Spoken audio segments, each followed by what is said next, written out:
Yevgeny Prigozhin, the founder of the Wagner private mercenary group, killed in plane crash. Footage shows Russian jet plummeting to the ground. The private jet, which initially is at high altitude, appears to be totally out of control and goes into a vertical dive just before it apparently smashes into a field. Video has emerged showing the moment a plane, which had mercenary boss Yevgeny Prigozhin on board, was seen plummeting towards the ground. In the footage, the aircraft spirals out of the sky towards the ground, followed by a trail of smoke.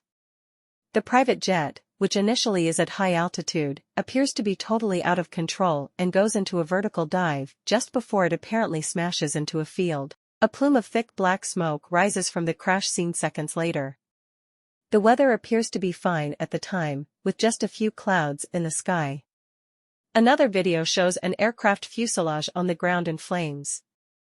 The Russian Civil Aviation Authority confirmed Prigozhin, who was head of the Wagner Group, and Wagner commander Dmitry Yevkin were on board. Earlier, it said Prigozhin was listed as a passenger on the private jet.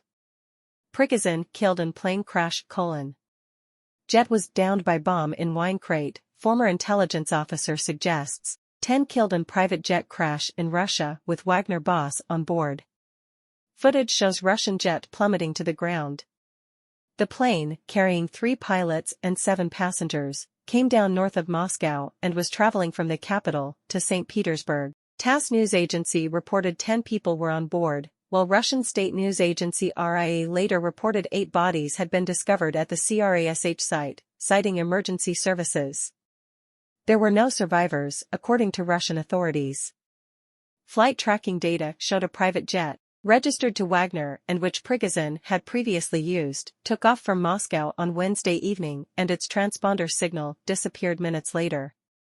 The signal was lost in a rural region with no nearby airfields where the aircraft could have landed safely. The mercenary chief, who was sent to Belarus in the aftermath of his forces' march on Moscow, released footage of himself speaking while wearing camouflage and holding a rifle. It is believed from the footage that Prigozhin at the time was in Africa. In the video, he talked about Russia making the continent free. Prigozhin also described how Wagner was tackling terrorist groups in the region and added the group wanted to increase its presence in Africa. He later shared details about Wagner's recruitment in the video, which was accompanied by a telephone number for those who want to join.